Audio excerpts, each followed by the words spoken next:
د کندهار تلویزیون ډیر درنو او قدرمنو لیدونکو او د راډیو ګران اوریدونکو السلام علیکم. اسدالله زړسوان مو د تېرې اونۍ و مهمو خبرونو ته هرکلی کوم. په سر کې هم د شنبې د ورځې مهم خبرونه.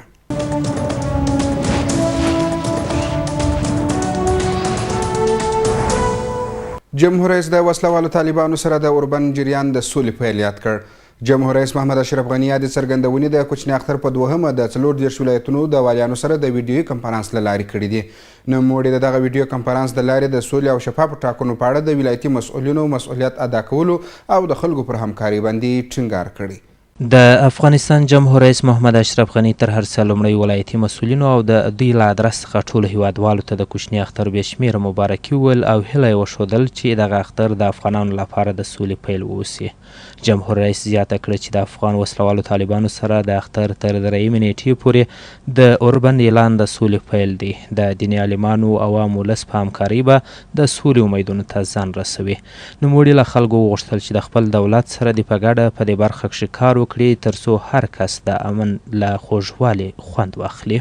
ښاغلي غني پر امنیتي مسؤلینو غږ وکړ چې د افغان وسلوالو طالبانو سره اوربند ته ژمن واوسي او هیڅ کس باید د وخت څخه ناوړه استفاده ونه کړي. هغه وویل افغانان ټول یو او په ګډه باید د سولې په میدان هیواد او خلکو ته خدمت وکړو. جمهور رئیس د دې ترڅنګ د راتلونکي پارلماني او ولسوالۍ شوراګانو ټاکنو پر شفافیت هم ټینګار وکړ. په خبره یې د یادو ټاکنو په شفافیت کښې برخه اخیستل د هر افغان دنده ده او که په کومه برخه کښې فساد موجود وي نو ژر تر ژره د ولایتي مسؤلین په جریان کښې واچول سي. جلالت مآب جمهور رئیس له امنیتي مسؤلینو جدي غوښتنه وکړه چې د ټاکنو په پروسه کښې د هیڅ ډول مداخله نه کوي او یوازې دې د دغه پروسې امنیت خوندي کړي. هغه ویل خلک باید پرېښودل سي چې په خپله خوښه وړ کس ته رایه ورکړي او د هیواد جوړونې په برخه کښې خپله ونډه واخلي. جمهور رئیس محمد اشرف غني په تکرار سره د دیني عالمانو عوامو له څخه د سولې په برخه کښې د همکارۍ غوښتنه وکړه. هغه ویل سوله راتلونکې ده. افغان دولت د افغان وسلوالو لپاره خپله غېږ خلاصه کړې او غوښتنه مو دا ده چې په ګډه هیواد ته خدمت وکړو. ښاغلي غني له کندهار والي تورن جنرال سلمي ویسا او د ملکي او نظامي ادارو مسؤلینو وغوښتل چې د خلکو او مرکزي ادارې سره د اړیکې د تل په څیر ښې او پایداره وساتي ترڅو د هرې ستونزې د حل لپاره ژر او پر وخت رسیدګي وکړای سي. نوموړي د کنفرانس په اخر کښې په هیواد کښې د سرتاسري سولې دعا وکړه او ټولو افغانانو ته د یاد امید د پوره کېدو زیری همدا اوربند یاد کړ. وروسته کندهار والي تورن جنرال سلمي ویسا جمهور رئیس ته د خپله اړخه ډاډ ورکړ چې په کندهار کښې میشت سرتیري په پوره ډول اوربند ته ژمن دي او هیڅ ډول غلط اقدام به ونه کړي. هغه دا راز ډاډ څرګند کړ چې د انتخاباتي مرکزونو امنیت به نور هم قوي کړي او هیڅ چاته به اجازه ورنه کړي چې د ټاکنو په پروسه کښې لاسوهنه وکړي. هیرې دې نه وي چې د جمهور رئیس سره د ویډیویي کنفرانس پر مهال د کندهار والي ترڅنګ د امنیه قومندانۍ د امنیت تعمیر د استیناف څارنوالۍ سولې شورا او علماو شورا رئیسان هم حاضر وه.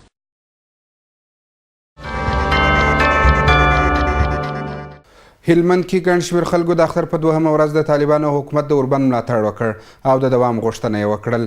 دوی په هیواد کې د اوربند د غځېدو او دایمي سوله غوښتنه کول او پر دولت او طالبانو یې غږ وکړ چې د اوربند موده دې نوره هم وغځوي. په دې ترڅ کې له ولسوالۍ د طالبانو پلویان او یو شمېر بې وسلې طالبان هم راغلي وو چې له خلکو سره یو ځای د سولې او اوربند د دوام غږ بدرګه کاوه. سږ کوچنی اختر د لومړي ځل لپاره اوربند او یو ستر بدلون دې اقدام په خلکو کې د یوې رښتینې او حقیقي سولې روحیه ژوندۍ کړه. د اختر پر دوهمه د لښکرګاه ښار د سولې څلور لارې ته د هلمند سلګونه اوسېدونکي په داسې حال کې راووتل چې د افغانستان ملي بیرغ او د طالبانو سپین بیرغونه یې له ځان سره لېږدول. دا سلګونه خلک دلته د سولې پر چوک راټول سوي دي. دوی د ولسمشر لخوا د اوربند ملاتړ وکړ او د دوام غوښتنه یې وکړه. په دوی کې ځینو یې ځانونه وسلوال طالبان معرفي کول چې په وینا یې د نهر سراج او نادعلي د لومړۍ کرښو له سیمو راغلي دي او غواړي دلته د اوربند په ملاتړ د لښکرګاه ښار د ټولو ولسونو سره ګډون وکړي. راغلو ټولو غوښتنه کول چې نور ولس له جنګه ستړی دی او باید د یوې دایمي سولې لپاره خبرې پیل سي. دوی غوښتنه کول چې له نن څخه وروسته باید اوربند دایمي سي. طالبان او امنیتي ځواکونه یو پر بل ډز ونه کړي. په دې ترڅ کې د مشرانو جرګې امنیتي او دفاعي کمیټې غړي محمد هاشم الوکوزي وویل د ولسمشر لخوا د اعلان سوي اوربند په ملاتړ د اوسېدونکي راوتلي دي او دوی د یوې حقیقي سولې غږ پورته کړی دی. دی وایي په دې خلکو کې هغه وسلوال طالبان هم موجود دي چې له دولت سره تر پرونه جګړه کول خو اوس د اوربند له برکته شاته راغلي دي او د دایمي کېدو او سولې پروسې د غځولو غوښتنه کوي. د دې لاریون یو شمېر نورو ګډونوالو هم له دولته وسلوال طالبانو وغوښتل چې نور د جنګ پر ځای باید امنیتي ځواکونه وسلوال طالبانو ترمنځ د ناستو مجلسونو پروسه دوام پیدا کړي. دا په داسې حال کې ده چې د اختر په ورځو کې لومړی د ولسمشر محمد اشرف غني لخوا د 8 ورځني یو اړخیز اوربند او تر هغه وروسته وسلوالو طالبانو د 3 ورځني اوربند اعلان وکړ چې په دې ترڅ کې د هیواد په بیلابیلو ولایاتو کې امنیتي ځواکونه وسلوال طالبان د یو او بل سیمې ته ولاړه او د اختر مبارکۍ ورکړې. دې اقدام په خلکو کې د یوې رښتینې سولې روحیه ژوندۍ کړه او اوس یې د دوام غوښتنه کوي.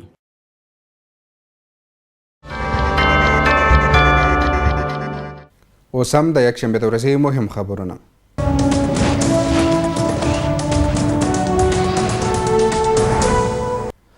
له خرقې مطهرې پر وسلوالو طالبانو د سولې غږ وسو. د یکشنبې په ورځ د نورو ولایتونو ترڅنګ د اوربند څخه په استفاده وسلوال طالبان کندهار ښار ته راغلل او دلته د ولایتي چارواکو د سرحدونو قومونو او قبایلو چارو د وزیر قومي مشرانو او مشرانو لخوا تود هرکلی وسو.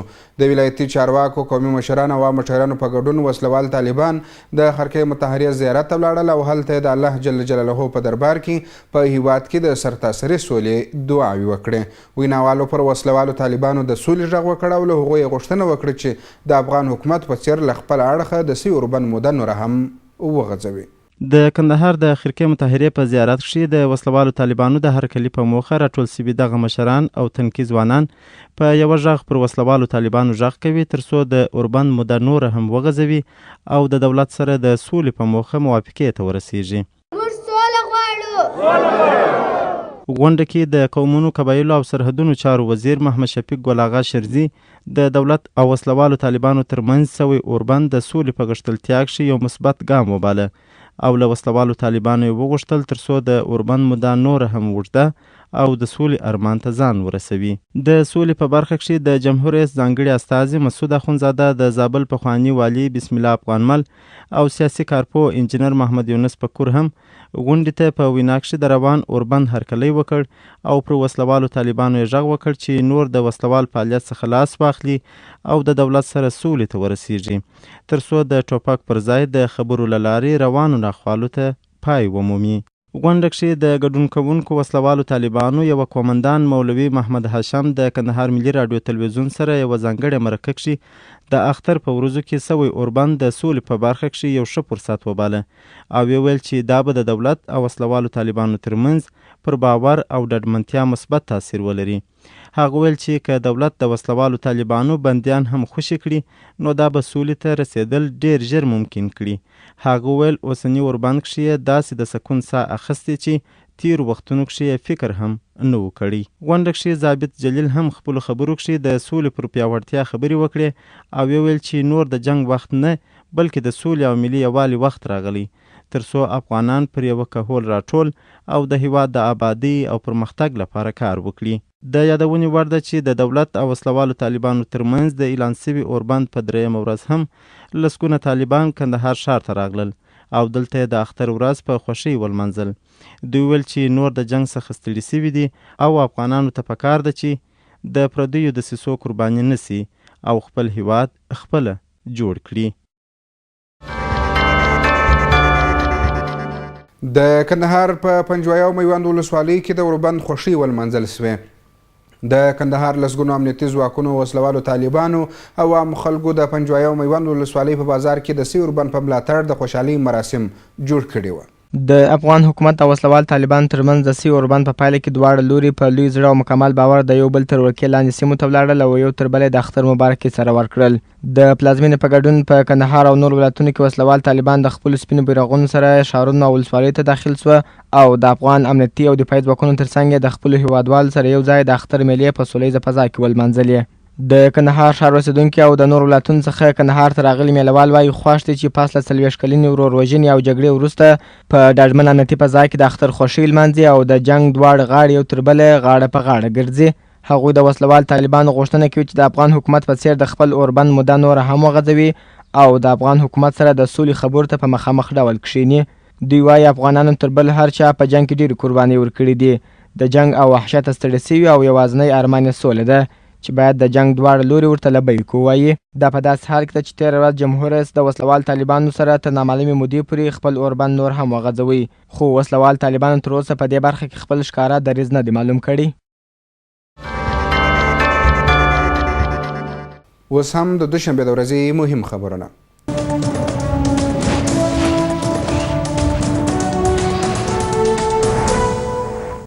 جمهور رئیس محمد اشرف غني له وسلوالو طالبانو سره د اوربند موده 10 ورځې نوره هم وغځول. جمهور رئیس تېره دوشنبه د ولایتونو د والیانو، قومندانانو او ملي امنیت د مسؤلینو سره د ویډیویي کنفرانس پر مهال ویل چې د اوربند موده 10 ورځې نوره هم وغځېدل. جمهور رئیس محمد اشرف غني ویل اوربند یې ځکه تمدید کړ چې د سولې خبرو ته لاره هواره سي. د کندهار والي تورن جنرال زلمي ویسا په ګډون د ولسمشر په ویډیو کنفرانس کې د ملي امنیتي او دفاعي ځواکونو د ولایتي مسؤلینو او ملکي ادارو استازو هم ګډون کړی وو. د یاد ویډیو کنفرانس په شروع کې ولسمشر محمد اشرف غني د اختر په تیر سوي درو ورځو کې د شهیدانو کورنیو ته د الله جل جلاله د دربار څخه د صبر غوښتنه وکړه او زخمیانو ته یې د روغ صحت دعا وکړه. ولسمشر د ولایتونو والیانو او د ملي امنیتي او دفاعي ځواکونو د مسؤلینو څخه مننه وکړه چې د اختر په درو ورځو کې د دولت د مخالفینو سره اړیکې ټینګې کړي او وسلوال یې ښارونو ته راوغوښتل او هغوی یې تقدیر کړه. جمهور رئیس امنیتي او دفاعي ځواکونو ته سپارښتنه وکړه چې 10 ورځې نور هم دفاعي حالت اختیار کړي او د دولت د وسلوالو مخالفینو له لوري د هرې ورانکاري کړنې په صورت کې د مرکزي ادارې خاصه مشوره واخلي. ولسمشر ولایتي مسؤلینو ته ویل چې ولس او دولت د سولې غوښتونکي دي نو ځکه یې د اوربند موده وغځول. جمهور رئیس محمد اشرف غني ویل چې د منطقې په سطح د افغان دولت سره د سولې اړوند پوره همکاري شتون لري او په وینا یې ډېر ژر به افغانان سولې ته ورسوي. نوموړي زیاته کړه چې تر نورو وختونو یې په دې وروستیو کې د سولې په برخه کې هڅې زیاتې کړي دي او هم یې د ګاونډیو هیوادونو سره په دې هکله خبرې زیاتې سوي دي. د ویډیو کنفرانس په وروستیو کې جمهور رئیس محمد اشرف غني وویل چې د اوربند د وخت د زیاتوالي څخه یې هدف وسلوال سولې ته رابلل دي. کندهار والي د اختر په میلو کې د میلوالو سره ګډون وکړ. کندهار والي تورن جنرال زلمي ویسا د ښار په مرکزي سیمو کې د میلوالو سره د هغوی په میلو کې برخه واخیستل او له هغوی سره د اختر مبارکي وکړه. ښاغلي ویسا میلوالو ته د پرام نیتي تدابیرو ډاډ ورکړ او ځینو کوچنیانو ته یې د اختر په مبارکۍ کې نقدي پیسې هم ورکړلې. د دوشنبې په ورځ کندهار والي تورن جنرال زلمي ویسا د کندهار ښار په داخل کې د میلوالو سره په میلو کې برخه واخیستل او هغوی ته په دې ورځو کې د خوښیو د شل منځلو ډاډ ورکړ. ښاغلي ویسا له ځوانانو څخه غوښتنه وکړه چې د هیواد د آبادي او سوکالۍ لپاره باید کار وکړي او په خپلو کې د یووالي او ورورولۍ لاسونه سره یو کړي. د کندهار والي تورن جنرال زلمي ویسا په ښار کې د خلکو سره د اختر مبارکي هم وکړه. کندهار والي ویل ډیر خوښ دی چې هیوادوال د اختر ورځې په خوښۍ سره تیروي. کندهار والي دغه راز د کندهار ښار په میلهځایونو کې ماشومان د اختر په نقدي مبارکیو هم ونازول. ښاریانو هم د کندهار والي په لیدو خوښي څرګنده کړه او همداراز دوی د دولت او وسلوالو طالبانو څخه غوښتنه وکړه چې د اوربند موده دې نوره هم وغځوي ترڅو افغانان خپل ژوند همداسې په خوښۍ سره تیر کړي.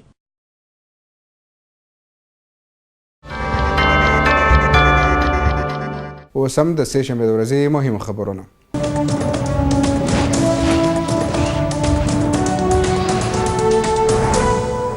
وسلوالو طالبانو خپل د کلتوري چارو مسؤل امیر محمد متکل له دندې لرې کړ. د کندهار امنیه قومندان لوی پاسوال عبدالرازق وایي وسلوالو طالبانو وروسته له هغه خپل د فرهنګي چارو مسؤل له دندې لرې کړ چې د اوربند په 3 ورځو کې طالبانو ته په ښارونو کې د خلکو او امنیتي سرتیرو سره د عکسونو اخیستلو اجازه ورکړې وه. لوی پاسوال عبدالرازق کندهار ملي راډیو ټلویزیون ته ویل چې د دولت ضد وسلوالو طالبانو خپل ډېر زره ټیټ رتبه طالبان هم له دې خاطره په سزا محکوم کړي چې د خلکو او امنیتي سرتیرو سره عکسونه اخیستي دي. نوموړي وایي خلک امنیتي سرتیري او د وسلوالو طالبانو کښتنۍ طبقات د سولې ارمانجن دي او نه غواړي چې نور د جنګ دوام وکړي. خو د طالبانو په راس کې کسان لا هم د نورو په دستور یا د جګړې ته دوام ورکوي. د په وینا حکومت او ولس تل د سولې پلوي کړی او وسلوالو طالبانو ته یې غېږه خلاصه کړې څو دوی راسي او د افغانانو وژل پای ته ورسوي. باید وویل سي چې جمهور رئیس محمد اشرف غني د وسلوالو طالبانو په وړاندې اوربند 10 ورځې نور هم تمدید کړ. د زابل ولایت د سوري ولسوالۍ سلګونو اوسیدونکو د یو لاریون په ترڅ کې د وسلوالو طالبانو حکومت څخه د دایمي اوربند د ټینګېدو غوښتنه وکړه. دوی ویل په تاریخي لحاظ د هیواد د سولې او ازادۍ پریکړه دوی کړې او اوس هم غواړي خپل ملي مسؤلیت ادا کړي. وروسته له هغه چې د کوچني اختر په شپو او ورځو کې 3 ورځې اوربند وسو او وسلوال طالبان ښارونو ته راغلل، اوس عام خلک د دایمي اوربند غوښتونکي دي. په دغسې یو لاریون کې نن د زابل ولایت د سوري ولسوالۍ سلګونو اوسیدونکو د دایمي اوربند غږ وکړ. د سوري اوسیدونکي وایي چې په تاریخي لحاظ د هیواد د سولې او ازادۍ پریکړه دوی کړې ده او اوس هم غواړي چې خپل مسؤلیت ادا کړي. دوی وایي چې خپل حرکت یې له هغه ځایه پیل کړی چې مشر میرویس خان نیکه ورڅخه د معاصر افغانستان د جوړولو او یرغلګر ګورګین د شړلو هڅې پیل کړې وې. د سوري اوسیدونکي چې تر کلات ښار پورې راغلل د سولې په ملاتړ یې شعارونه ورکول. وایي تر هغه وخته به یې هڅې روانې وي چې په هیواد کې دایمي اوربند راځي. دوی د هیواد له نورو اوسیدونکو هم غوښتنه وکړه چې د سولې دغه غږ ورسره بدرګه کړي تر څو دغه هڅې لا زیاتې اغېزمنې سي. د په داسې حال کې ده چې تېره ورځ هم د دغه ولایت سلګونو اوسیدونکو په کلات ښار کې د یو سوله ییز لاریون په ترڅ کې په هیواد کې د سرتاسري سولې او دایمي اوربند غوښتنه کوله. دوی وویل چې افغانان نور د جنگ جګړو څخه ستړي سوي دي او باید افغان ولسمشر او وسلوال طالبان د سولې راوستلو لپاره بین الافغاني مذاکراتو ته زمینه برابره کړي او سوله وکړي. اوس هم د چهارشنبې د ورځې مهم خبرونه.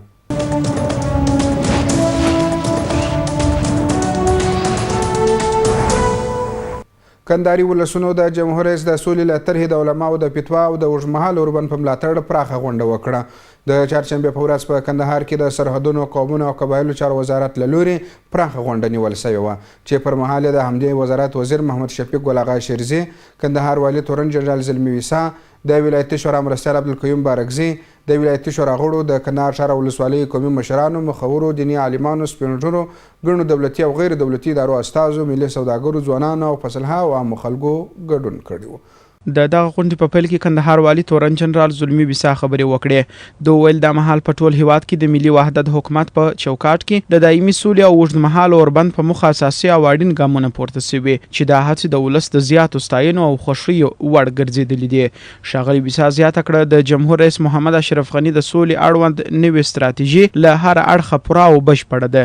نو ولس ته پکار ده چې د دغه طرحې په تطبیق او عملي کولو کې له خپل حکومت سره اوږه پر اوږه کار وکړي. کندهار والي وویل په کابل کې د روژې په میاشت کې 3500 علماو له لوري د افغانستان د جنگ جګړو اړوند فتوا باید دیني عالمان، قومي مشران او سپین ږیري په خپلو اړوندو سیمو کې تر عام ولس پورې ورسوي څو هغوی پوه سي چې په هیواد کې روانه جګړه ناروا او حرامه ده. نوموړي همداراز وویل ولس نور له جنگ جګړو ستړي دي او اوس مهال سولې ته اړتیا لري.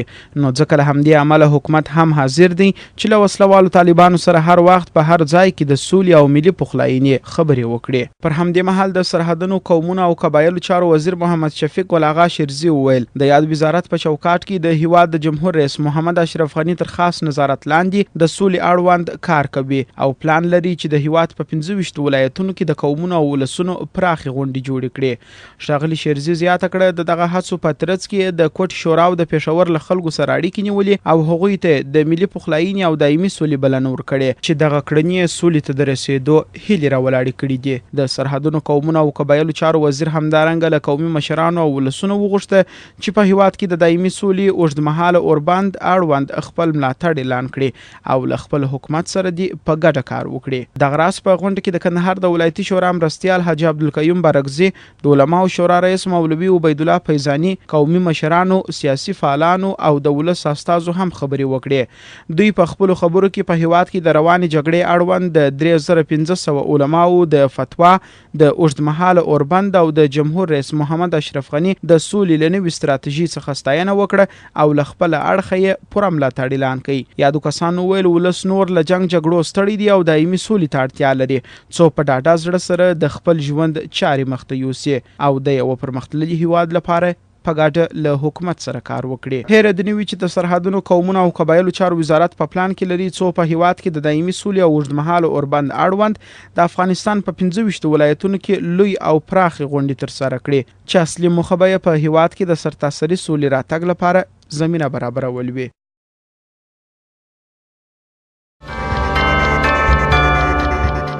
اوس هم د پنجشنبې د ورځې مهم خبرونه.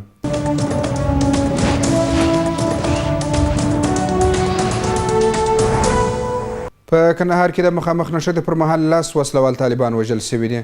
د کندهار امنیه قومنداني مسؤلین وایي تېره ورځ ماپښین د ژړۍ ولسوالۍ د کاري سلیم په دره کې یوې ډلې وسلوالو طالبانو د پولیسو پر پوسته وسلوال برید وکړ. د دوی په وینا د برید سره سم وسلوال طالبان د امنیتي ځواکونو د مقاومت سره مخ وسول او وسلوال نښته رامنځته شوه. په دغه نښته کې 10 وسلوال طالبان وژل شوي چې د 3 تنو جسدونه د جګړې په سیمه کې پاتې دي. د هلمند اوسیدونکو له وسلوالو طالبان د اوږدمهاله اوربند غوښتنه کړې. د پراخې غونډې پر مهال د هلمند ولسونو د ولسمشر د سولې اوربند له هڅو ملاتړ وکړ او پر وسلوالو طالبانو یې غږ وکړ چې د اوربند غوښتنه ومني.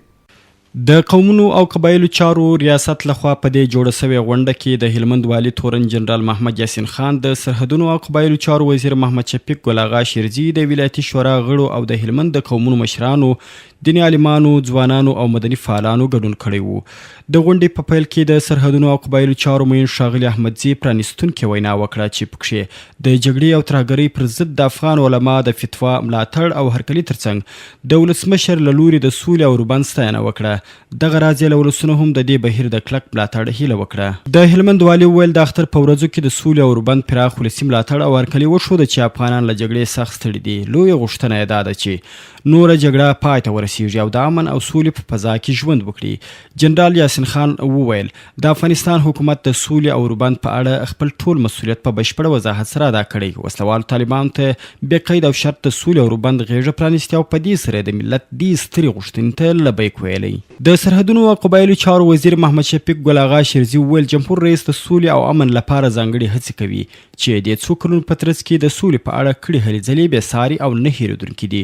ښاغلي شیرزي د سولې او اوربند په برخه کې د خلکو هڅې هم اغېز لرونکي وبللې او ویې ویل وزارت یې د سولې یوه جرګه جوړه کړې ده چې له مخې د کوټې شورا له ځینو غړو سره خبرې اترې هم سوي دي او هیله مندي یې وښوده چې دا هڅې به هم د سولې په برخه کې نتیجه ورکړي. غونډه کې د ولایتي شورا استازو، قومي مشرانو او ځوانانو هم ویناوې وکړې چې د خبرو ډیره برخه کې د سولې او اوربند په اړه د جمهور رئیس د وروستیو اقداماتو ستاینه او ملاتړ سربیره یې له وسلوالو طالبانو په کلکه وغوښتل چې د افغان ملت د سولې هیلو ته لبیک ووایي او اوربند وکړي، نور له جګړې لاس واخلي. د یادونې وړ ده چې افغانستان کې د نورو وختونو په پرتله د سولې خوځښتونه ډېر سوي دي او ټول ولسونه اوس د یوې دایمي سولې په لټه کې دي. د دولت د سولې د اقداماتو ملاتړ او په دې لاره کې هڅې او زحمتونه کښل د هیواد په کچه ګڼ شمېر ولسي مشران او ځوانان خپله دنده بولي.